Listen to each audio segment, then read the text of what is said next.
The second reading, my dear friends, from the letter to St. John tells us that for love is from God. The first thing that the catchword for this Sunday is, love is from God. Whoever loves has been born of God. That is what the second reading tells. Whoever loves has been born of God and he knows God. Now, do you fall in this category? That is important.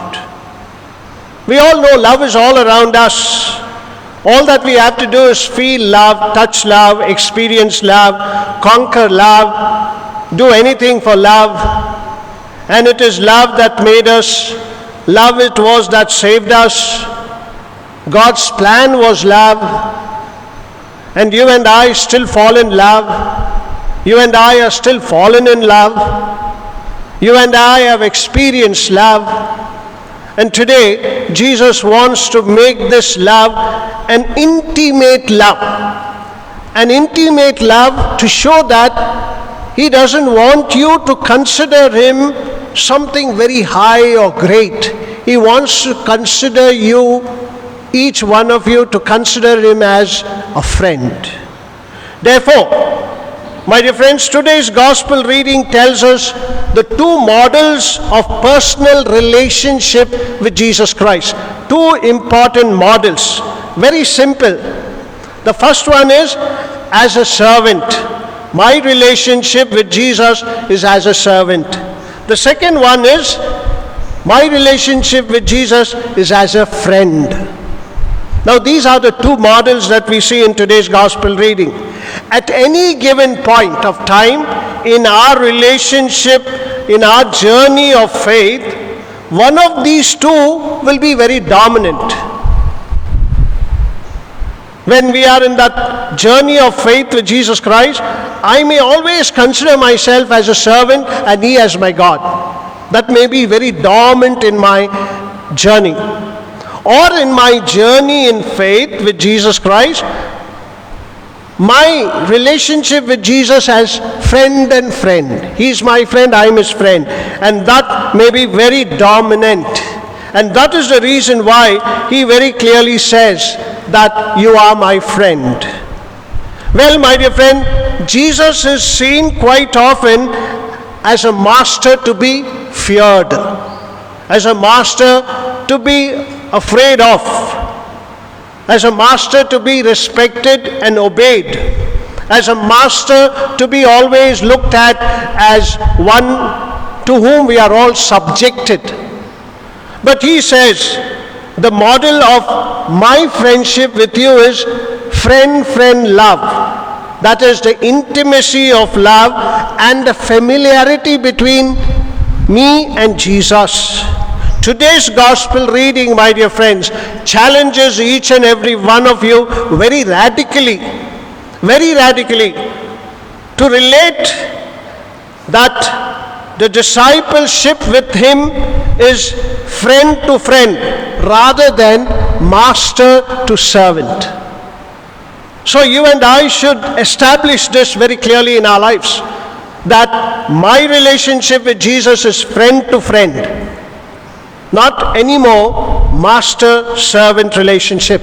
Because He very clearly says in today's gospel reading, I do not call you servants any longer, because the servant does not know what his master is doing. But I have called you friends. John's Gospel, chapter 15, verse 15. I want you to remember John 15:15. Why? Because today we are all caught up with everything else except friend-friend relationship with Jesus Christ. I'll tell you a few of the remarks that I have gone through in my faith journey.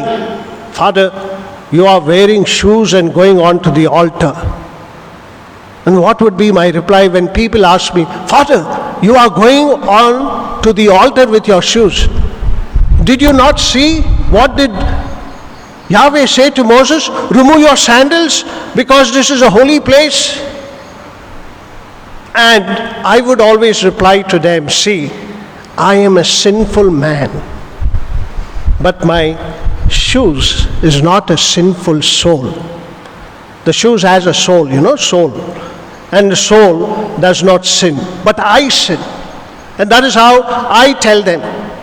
Father, sometimes the sisters come and do the reading, they wear sari, but they are not covering their head and reading. What is this, Father? There is no respect.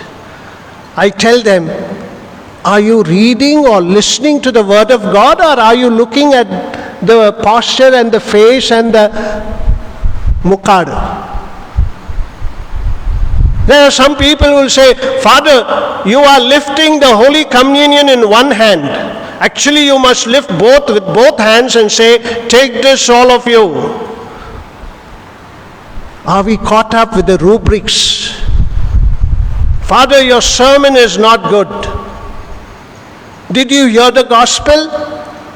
Have you understood the gospel? You know the understanding of the gospel. You need a priest to explain. We are doing our best to give you, but you are caught up with our words. You are caught up with all what we are telling, but you are not doing any personal homework. And therefore, we are more bothered about everything else. Father, this is not right on the altar. Father, you have to do this in this way. There are some people who come and receive communion in their hands. You should not give it in their hands. You should directly give it in their tongue. They should kneel down and receive the Holy Communion. Now, because of Corona, everybody is receiving in the hands. We are not able to put it in the mouth.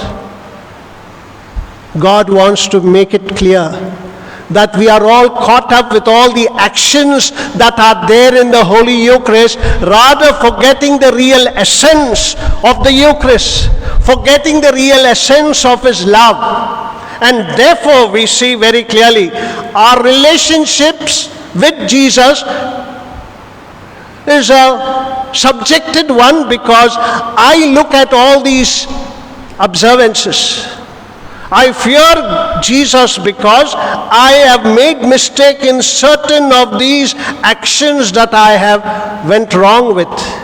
I have been in a way not doing because I consider my relationship with Jesus as a master and I am a servant, and therefore as a servant I have to be as a servant. But here Jesus says, I call you friends. In other words, our relationship with Jesus goes through different stages. It may start with master-servant relationship. It may start with master-friend relationship, and it may end with the informal friend-friend relationship, because as I am growing in Jesus Christ, I have not looked into all these actions and all these observances, rather my intimacy with Him and how I can relate to Him very personally, and that is the formal friend-to-friend type relationship. That should grow today in you. You have to become matured in His love. Not look at all these obligations, they are necessary. But not for you to be caught up and lose the real love that He wants to give you. Today's gospel reading, my dear friend, is a call for each one of us to move beyond infant stage. The infant stage is master-servant relationship. The servant-master relationship. And go over to the adult relationship, friend-friend way of relating with Jesus Christ. You relate to Him as a friend. This will change the way of your praying. This will change the way of you looking at Jesus as one with whom we have to be afraid of. No, we can live with Him day and night. We shall begin to pray better. That is what John 15:7 says, and to experience more joy in our lives as people who are in love. Are you in love with Jesus? If you are in love with Jesus, you would have friend-to-friend relationship. One objection is quite often raised, especially when we promote servant-master relationship, relating Christ in concern, that one objection is that I am not worthy. I am a sinful person and I cannot accept friend-to-friend relationship because I am not worthy. And why did Jesus come? For the sinners, for the unworthy he has come, so that you and I can have that friend-friend relationship. That is why he says today in John 15:16, you did not choose me, I chose you. Now look at the rubrics that you follow. Look at the observances that you are caught up with. When Jesus entered into the boat where the apostles were going on, he did not ask them a permission. Can I come inside the boat?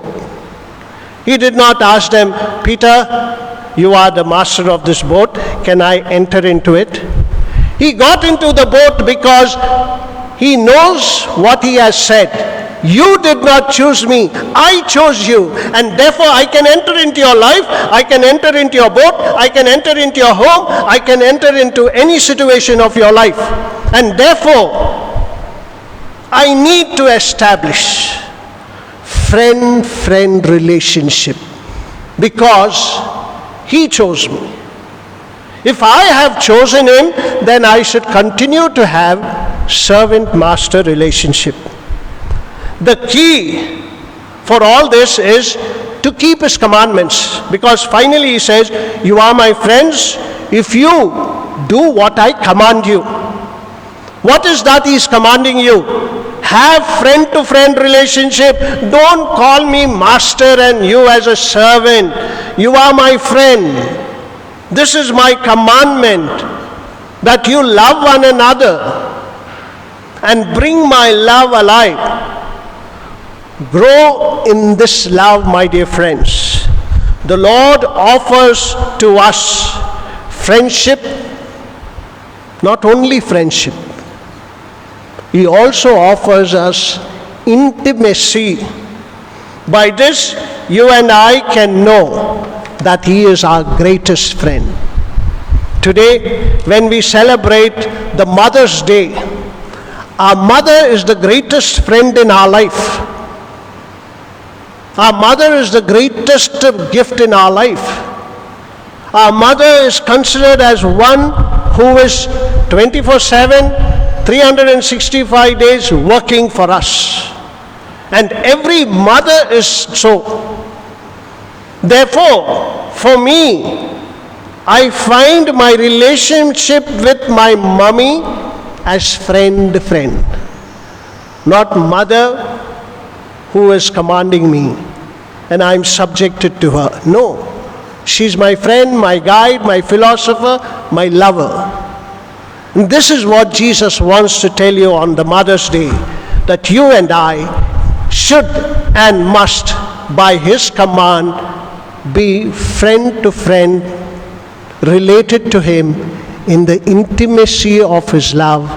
Amen.